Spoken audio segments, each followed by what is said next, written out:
Tingnan natin. Pero mag-work muna ako ng aking part-time.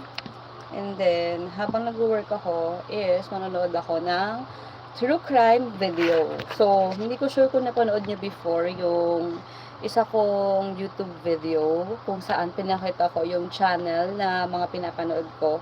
So, meron ako ngayong additional. Meron ako nakita na bago. Wait lang. Paano ba to?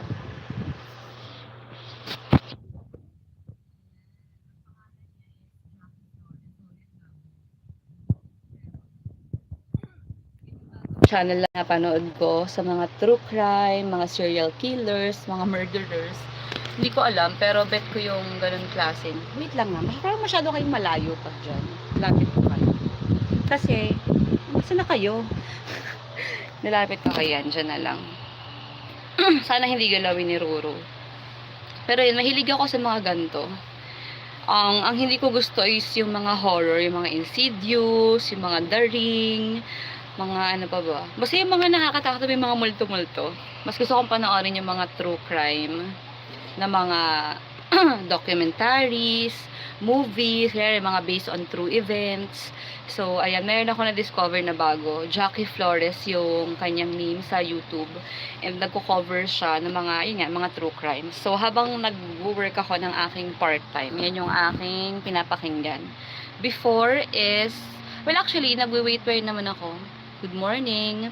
So, before, actually, nag-wait pa rin naman ako dun sa tatlo na pinapanood ko, which is si Eleanor Neal, si Savannah Brimer, and si Daniel Halan. So, yun yung tatlong true crime YouTubers na pinapanood ko until now. Pero, dahil may additional ako, which is si Jackie Flores, nag-binge watch ako ng mga videos niya about sa mga murders, ganyan, true crimes, killers. Ano ba to? May makulit dito na bata sa likod. Ayan o. Oh. Hi! Ay, ang pogi naman. Ay, ang gwapo naman. So, ayan siya. Mahal, wag higaan ang laptop ng ate. Urong doon, mahal. Urong ikaw, love. So, yan. Yun lang naman. So, habang pinapanood nyo ako dyan na nagpa-part-time, makikinig. Ay, wait lang pala. Isa-charge ko pala muna tong laptop ko kasi medyo palubat na siya. Wait lang.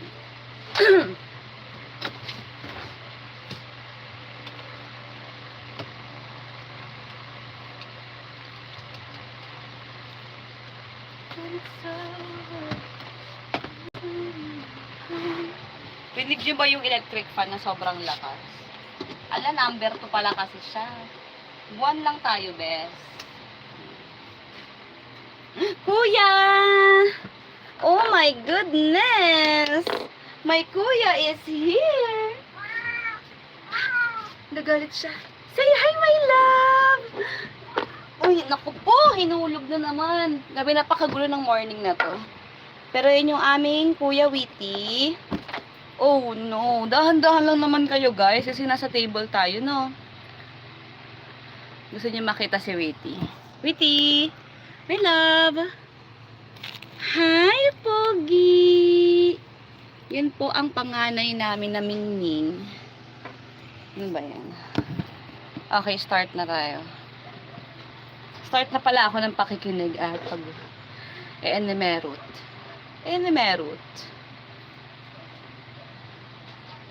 Thank you.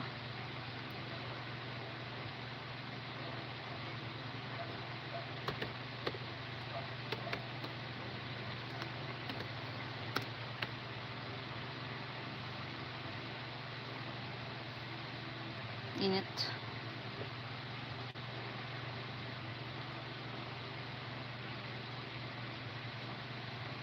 Mahilig rin ba kayo manood ng mga true crimes? Let me know, guys. Or kung meron kayo mga suggestions or recommendation.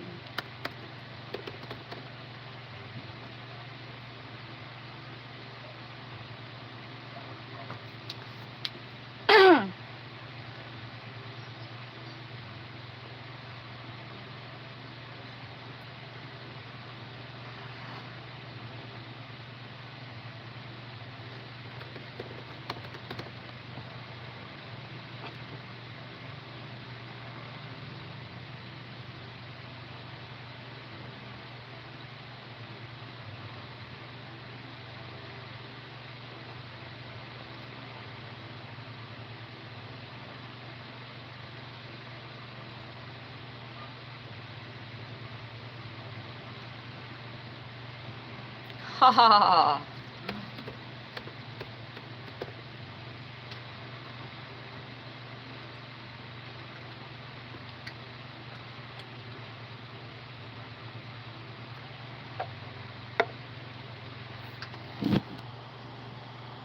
True. Oops. Ang cute ah. Roro. Look, mahal oh. Ay, ang pogi.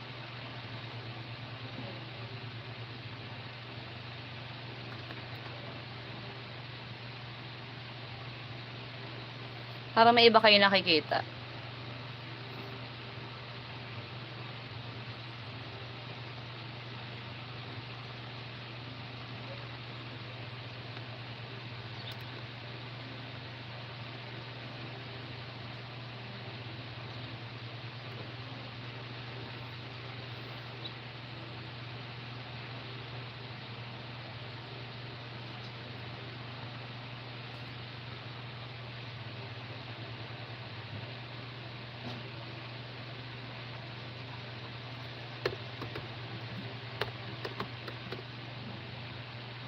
Baka maging pusa ka na bukas.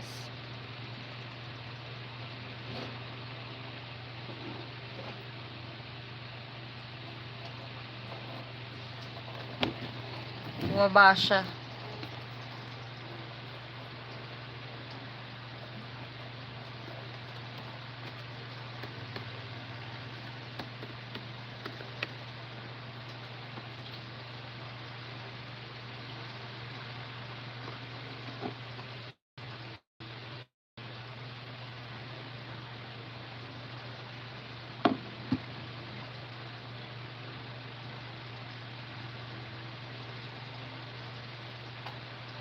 Ang aga ko pala natulog kagabi. Well, maaga na ba yung ano, alas 9? Pero na mga nakaraan kasi nag-try ako matulog na mga 8:30. Ay, actually, hindi nga 8 eh. Para mga bago mag-8. Gusto ko matulog na. Pero kagabi 9. Kasi talagang pinilit ko talaga. So, di ba dapat sabi ko pala, magsi-circle ako ngayon. Kaso makulimlim pa din. So, hindi ko na siya tinuloy. Huwag nating ipilit ang mga bagay na hindi naman pwede.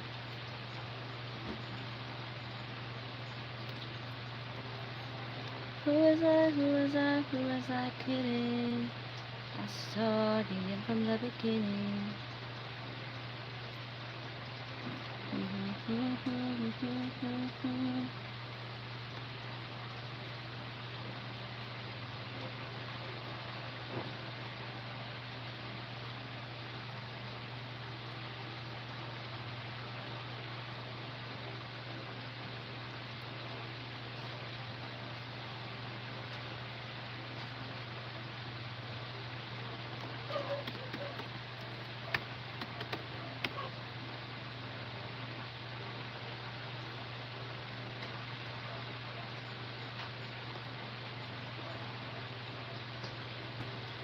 Tapos pala talaga ito, kung mamayang hapon or gabi, magla-live ako, meron akong gagawin. Live na challenge. Ay, ngayon ba yun or bukas? Hindi ko alam. Depende na, bahala na mamaya kung ano mangyayari. Kung hindi mamaya yung live challenge, baka bukas. Pero baka mga ganon.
Kulang ako ng tattoo.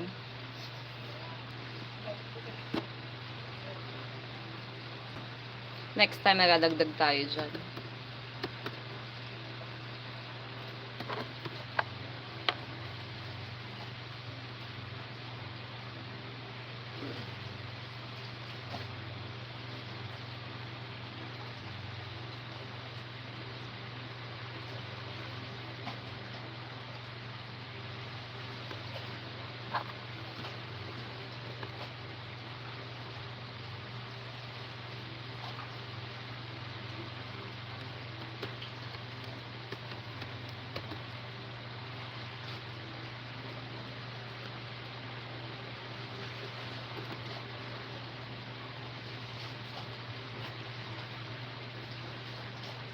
Makulimlim rin ba sa lugar nyo? Kasi sa amin ngayon sobrang dilim. Hindi naman OA na madilim, pero makulimlim siya.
Sa part-time ko to.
Ito siya, guys.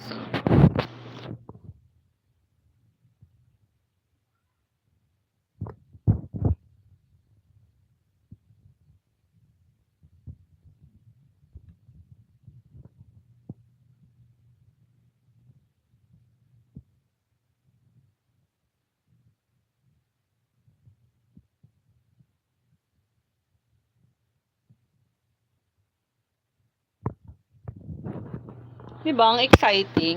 Ooh, sino kayang pumatay?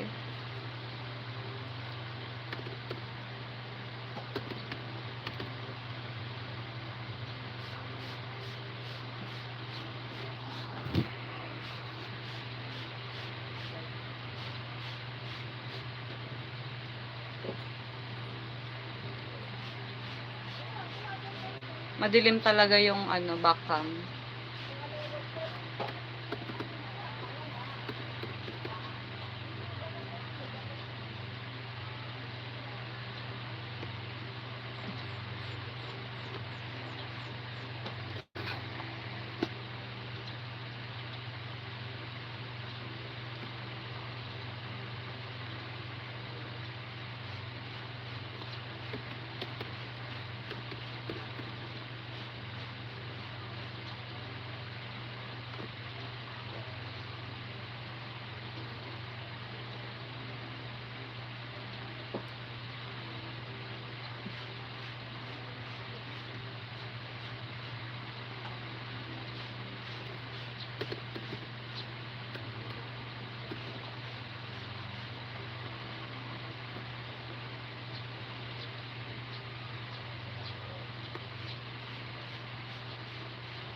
Hindi ko sure kung kapag speaker 'to, makaka-copyright ako. Tingnan kaya natin, para mapakinggan niyo din yung aking pinapakinggan. So, titignan ko lang 'no, kasi actually malalaman ko pala pagkatapos nitong live, pagka na-copyright strike ako. Yun lang. Let's see.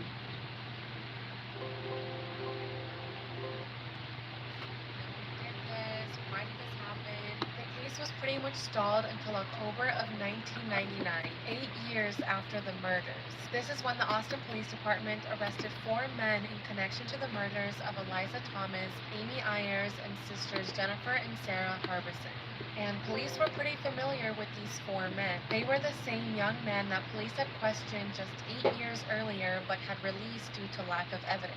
Forrest Welburn, Maurice Pierce, Michael Scott, and Robert Springsteen. Now, when Detective John Jones heard about these arrests, he was feeling very excited. He was ready to grab his green and white shirt, put it on, and let the families know that this case was finally closed. But before he could pull his shirt out, he needed to learn more. Why did it take 8 years for these 4 men to be arrested? You know, what new evidence did they find to connect these men to the murders? Well, it turns out that there was no new evidence that connected these men to the murders. The only thing that police had was 2 newly obtained confessions, one from Michael Scott and another from Robert Springsteen. When Detective John heard that all they had were 2 new confessions, he didn't even bother to pull out the green and white shirt because he honestly didn't feel too confident about these arrests. I mean, over the past 8 years, 6 people had already falsely confessed to these murders, so John didn't really feel too confident about these new confessions.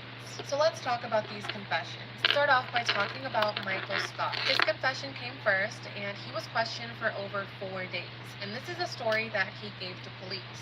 The night of the murders, Michael, Robert, Maurice, and Forrest were at the food court in the North Cross Mall, which is the same mall that Sarah and Amy had gone to earlier that night. While they were at the food court, the 4 men were talking about how they really needed to get some money, and that's when one of them suggested committing a robbery. They all agreed that a robbery was the best way to get some money, so they got inside Maurice's car and they started driving around the neighborhood. That's when they came across the yogurt shop and decided that that would be the perfect location to commit the robbery. They parked outside the yogurt shop, and Michael, Robert, and Maurice all got down while Forrest waited inside the car as a lookout. When they got to the yogurt shop, Maurice placed an order while Michael and Forrest went to the back of the store to use the restroom. However, instead of actually using the restroom, they opened the back door, propped it open with a pack of cigarettes, and planned to come back later that night.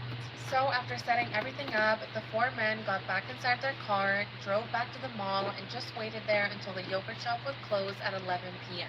Once 11 p.m. came along, the 4 men got back inside the car, drove back to the yogurt shop, and once again, Maurice, Michael, and Robert got down while Forrest waited as a lookout. Maurice was armed with a black .22 caliber revolver, and Robert had a small semi-automatic pistol that Michael believes was a .380.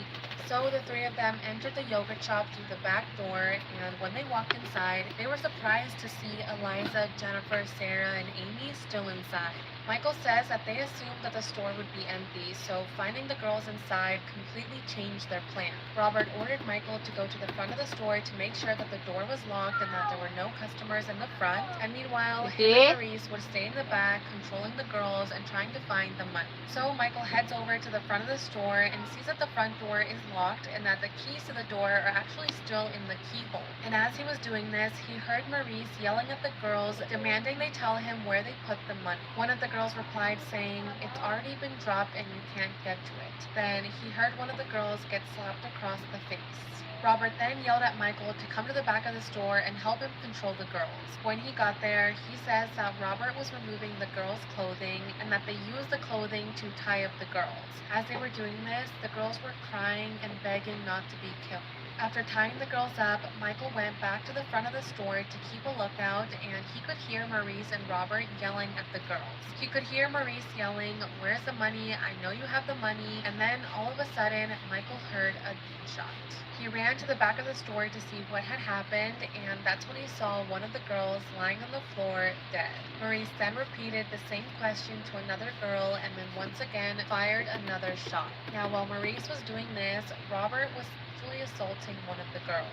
He even asked Michael to take the other girl that was still alive and begin assaulting her as well. But apparently Michael told him, no, that's not what we came for, and that made Robert angry. So because Michael was scared of what Robert might do to him if he didn't follow his order, he walked over to the other girl and just pretended to have sex with her. After this, Maurice handed him the revolver and told him to finish her. Michael grabbed the gun and shot the girl in the back of the head. However, she was still alive. So that's when Robert grabbed the gun and shot her for a second time, which ultimately ended her life. Then they piled the bodies on top of each other, sprayed them with lighter fluid, and lit the building on fire.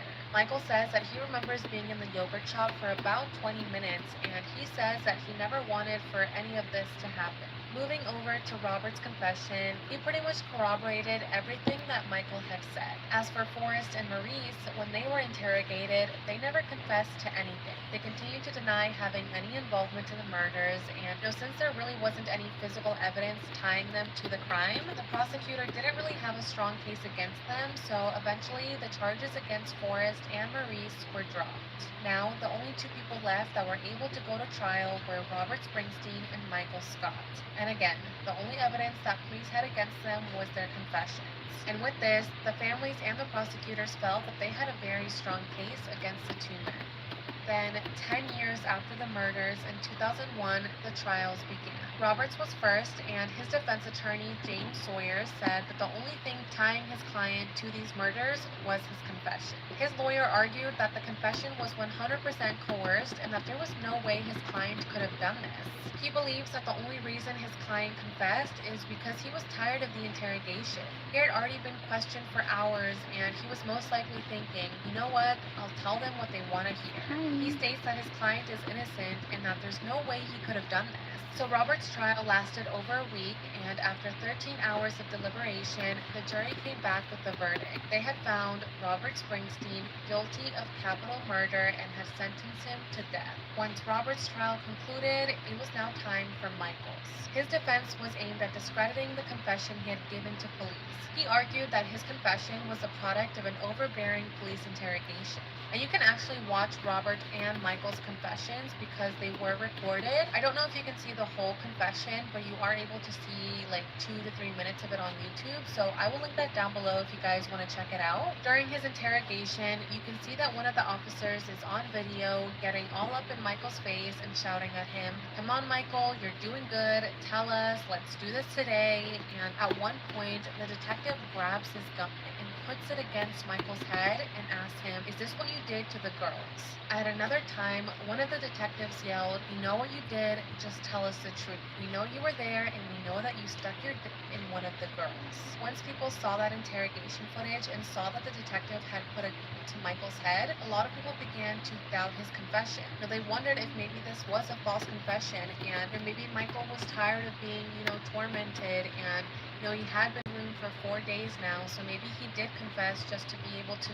make it stop, be released. And that's exactly what Michael argued during trial. He states that his description of the murders was constantly evolving as he was trying to please his interrogators. He states that he never accurately described the inside of the yogurt shop. At first, he said the girls' hands were tied with an extension cord. Then he changed it to say that they were tied with napkins, and then he changed it to say that they were tied with their own clothing. He also claimed that one of the girls was killed inside the office inside the yogurt shop, which was not true. So there were some inconsistencies within his confession, but at the same time, there were also a lot of accurate details that he had given. For example, he knew that the front door was locked and that the keys to the front door were still inside the keyhole. He knew that the back door had been propped open. He knew that one of the girls had survived the initial shot and that they had to shoot her a second time to ensure she was dead, which was true. Amy Ayers did survive the first shot. So even though he did get some details correct, Michael still tried to argue that his confession was 100% coerced, but in the end, the jury found Michael Scott guilty of murder and sentenced him to life in prison. The girls' families felt a sigh of relief and were so happy that this chapter of their lives had finally ended. It had been 10 years since their beautiful daughters were brutally murdered, and now they finally had some justice. However, that sense of relief didn't last long. 5 years after the trials concluded, the families received shocking news. In a 5-4 decision, a court overturned Michael and Robert's convictions on the grounds that their constitutional rights were violated during the trial. The Sixth Amendment gives defendants the right to confront their accusers, and during their trial, Michael and Robert weren't allowed to question each other in court. So, because of that and a couple of other factors, a court Nagalit na believed si that their Kuya. constitutional rights were violated and that their convictions needed to be overturned. Now, even after this decision was made, that didn't mean that Michael and Robert were immediately released from prison. The district attorney at the time, Rosemary Lemberg, was determined to retry them. She honestly felt that Robert and Michael were responsible for the murders. So, before she would release them from prison, she wanted to see if she could find any other evidence that would firmly connect them to the murders. It turns out that during the girls' autopsies, the FE had done a vaginal swab of all 4 victims, and on one of the girls, they had found partial male DNA. Now, back then, in 1991, DNA testing wasn't as advanced. But now, 15 years later, there was this new technology called YSTR testing. It was still fairly new at the time, and this technology searches only for male DNA. So they ran this test, and when the results came back, it revealed that the partial male DNA found on one of the girls did not match the DNA of any of the 4 men arrested for the murders. It didn't match Maurice Pierce, it didn't match Forrest Welburn, and it didn't match Michael Scott or Robert Springsteen. So, sino So kaya? after finding this new evidence, the district attorney Rosemary dropped the charges against Michael Scott and Robert Springsteen, and after nearly 10 years behind bars, the 2 men were released. Robert Springsteen did an interview with 48 Hours, and the interviewer straight up asked him, "Did you have anything to do with the murders at the yogurt shop?" And he said, "No, never." He reportedly filed a petition requesting a court judgment acquitting him of the yogurt shop murders, and he had also sued the state of Texas. If he had won this lawsuit, he could have potentially received up to $700,000. Now, when Amy's brother Sean heard about the lawsuit, he was so angry. He said, "You murdered my sister and now you want to get paid for it? That's not going to work." The families of the 4 girls were so angry at the fact that Michael and Robert had been released and that now they were back to square one. They also couldn't believe that Michael and Robert were claiming that their rights had been violated. Just hearing that made the families so angry, and Eliza's mother, Maria, said that every time she heard those words, that their rights were violated, she just felt like she was going insane. She said, quote, "They say their rights were violated, but our girls were murdered." Now, as for Michael, Robert, and Forrest, they're pretty much living a low-profile life now. We're not really sure what they're up to, where they are, what happened to them after all of this concluded. What we do know is that in 2010, Reese Pierce was killed by a police officer after being stopped for a traffic stop violation. So yeah, let me know in the comments down below what you guys think about this. Do you think that they were wrongfully accused and wrongfully convicted, or do you think that they actually had something to do with the murders and they just got away with it? So after all this had happened, the investigation needed to continue.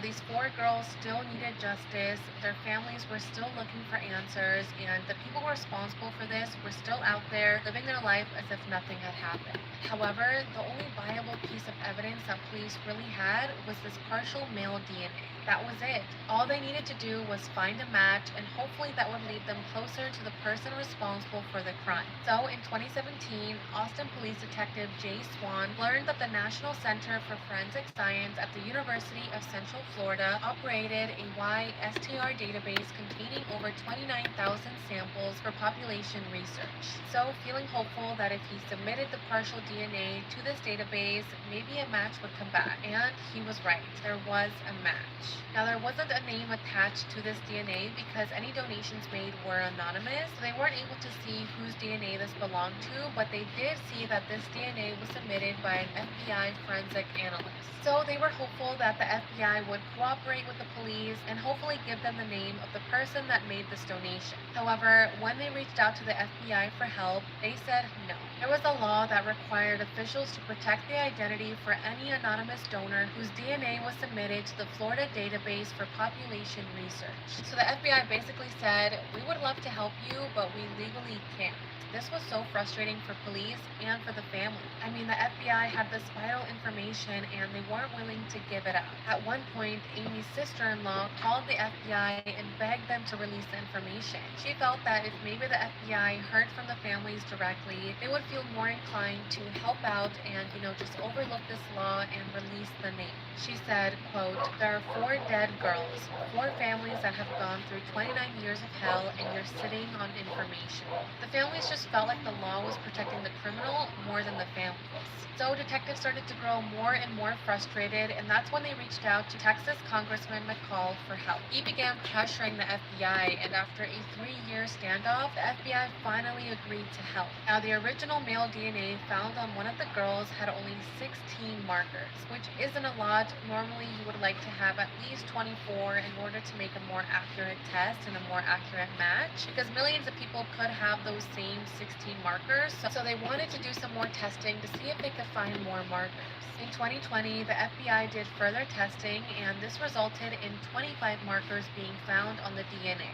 So now, instead of only having 16, they had 25, and this was going to be way more helpful for the police. And while it's great that this new testing did lead to some new markers being found, it also did lead to some disappointing news. The additional markers found did not match the DNA found in the Florida database. So that was disappointing for the families and for the detectives, but at the same time, they now had a more stable and more developed DNA sample, and all they needed to do was find a match. Just because it didn't belong to the DNA found in the Florida database doesn't mean that this DNA didn't belong to someone else. This DNA literally belongs to someone, and hopefully with DNA testing becoming so advanced, police will eventually find a match. Now, members of Michael and Robert's defense team believe that this DNA sample might belong to the 2 men seen inside the yogurt shop the night of the murders. The 2 men that were seen inside the store, buying a can of soda, sitting at the booth whispering to each other while the girls cleaned up and closed up the shop. How is it possible that after 30 years, police have never been able to identify these 2 men? If these 2 guys were innocent, they've had plenty of years to come forward, talk to police, identify themselves, and clear up any confusion. But no, these 2 men have never come forward, and it honestly makes you wonder why.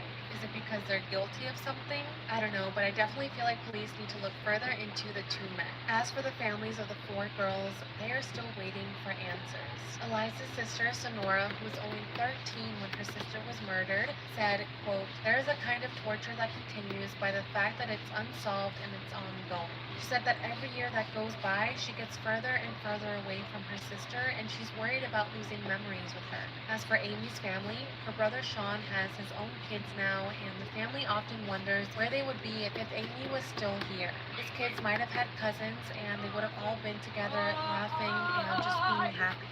Over the Diyan na si years, ate. they've learned to live with what Diyan na si ate. Te? Naka-live ako eh. Ano naman?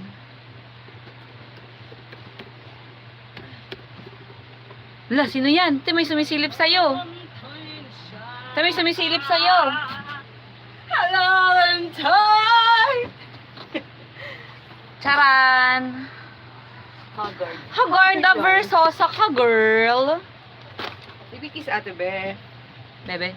Just wanna kiss this big baby boy. Hi. Puti ang baby ko. Gusto ko na kiss. Andiyan na sila, mama? Gusto ko na Tara mo itsura nila. I'm just thinking, yeah, why are you doing it? Here. Di ba tayo mag-aircon or something? Ting, wait lang. Ting, tang, ting, tang, ting, tang, ting, tang, ting, tang, tang. Why talaga ako? Tapusin ko lang ito. happened, and even though they have good moments, they also have bad moments. They think about Amy every single day, and they won't give up looking for closure. Jennifer and Sarah's mother, Barbara, is hopeful that with new technology, they'll one day be able to discover who the DNA belongs to and finally find her daughter's killer. Ay, And taray, as for nagutom siya. Detective John Jones, he's confident that one day he'll pull out that green and white shirt and let the girls' families know that the case is closed. It's been over 30 years since Eliza Thomas, Amy Ayers, and sister Sarah and Jennifer Harbison were murdered. And to this day, their case remains remains unsolved. If you have any information related to this case, please contact the Austin Police Department at 512-477-3588 Live or while contact watching, Crime ano? Stoppers at 512-472 Ano? Ano ba tawag doon? Amy's family says that True it's been crime. 30 years of not giving up, 30 years of trying. And if it takes 30 more years, then they'll wait 30 more years. Families are not giving up, and they know that one day their daughters will have justice. And with that, have my that is 5 all the minutes, information okay? that I have for today's video. It's a heartbreaking case, and I wish that the families had closure, and I wish that the girl... Okay, tapos na yung pinapanood ko. So, tapos natin yung live ko, guys. Bye! See you mamayang hapon or gabi. Di ko sure. Mamaya. Bye, losers! Sirs. Bye! Sabi, ang putla ko naman pala. Putla area ka, girl. Adobo.